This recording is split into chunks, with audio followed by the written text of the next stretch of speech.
Hey you, yes you, see all these wonderful people right here? They are my Patreons. With the support I get from them, I can afford to do my passion as a career and bring you guys weekly videos. Want to join them? For just $1 a month, you can get videos 24 hours before anyone else.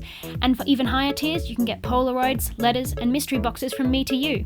And even fursuit parts, not to mention my eternal thanks. So what are you waiting for? Become a Patreon today via the link in the description. Thanks again, enjoy the video. I've fursuited in many places fursuits shouldn't be. In CBD shopping streets, ice skating rinks, movie theatres, nursing homes. But there's two places I want to talk about that just about take the cake. Before pursuing full-time creative work, I used to work in hospitality. I worked at a refectory at my local university called Physio. And if any of my viewers are A, old enough to have attended university, and B, attended the University of Queensland in the last 2 to 3 years, you will remember this place quite fondly for its potato gems, sushi, and hot meals. Kind of an all-rounder place. Unfortunately, Physio got shut down and we all got made redundant. We knew this would happen one day because one day we were just working and a couple of people in subway uniforms and hard hats came in and started measuring the place up, and we just sat there like, hello? The last day of work rolled around and obviously I had to go out with a bang. So I brought Sky along and even made her arm sleeves to fit with my uniform. So I packed her into my bag and away we went. Now it's probably worth noting I didn't wear her all day and had my cooling vest on as it was in the height of summer. I wore her for an hour or two with a couple of selfies. You could tell people were actively trying to ignore the fact that I was a giant fluffy dog and just trying to order their sushi like,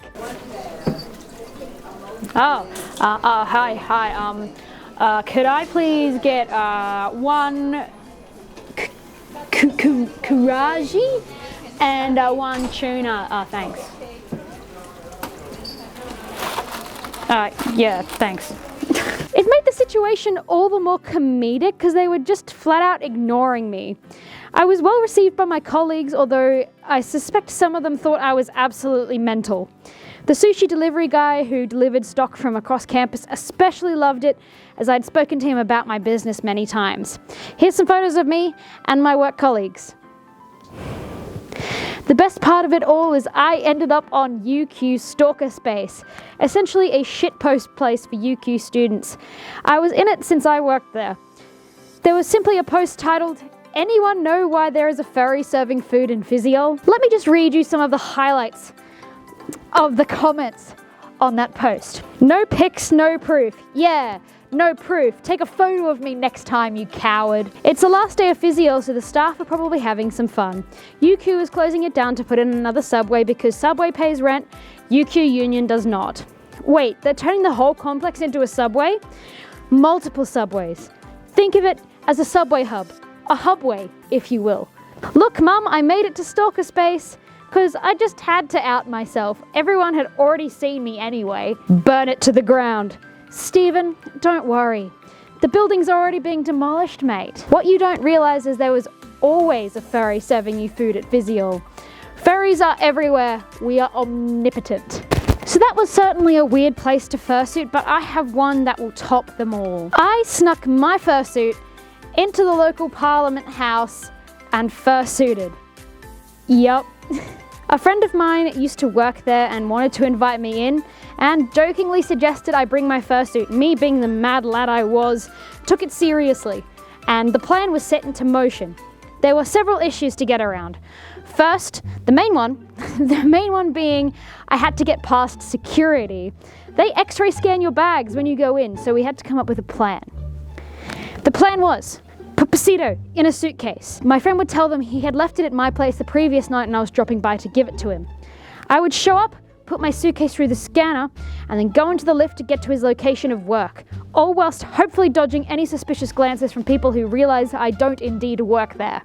Go to the break room, suit up, and then get some quick photos around the parliamentary dining room. So away we went. Mr. X-Ray Man knew there was a giant kangaroo costume in that suitcase. He had to have done, but nope, no issues. Issued me with my visitor's pass and away I went into the back lift. Luckily, it was a quiet day and no one was around. We get into the break room and my friend's workmates jeered and cheered and I got into Pasito to show him off. Funnily enough, a lot of them were intimidated by me.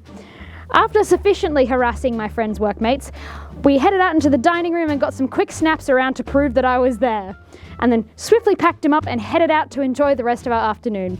I did get a few suspicious glances from confused politicians that happened to have the misfortune of walking past the doorway, and I waited to be stormed by the AFP at literally any second. However, luckily we escaped unscathed. What's the weirdest place you guys have fursuited? Can you beat my government building location? Let me know down below. Thank you guys so much for watching, and I'll see you next week. Love you all. Bye-bye now.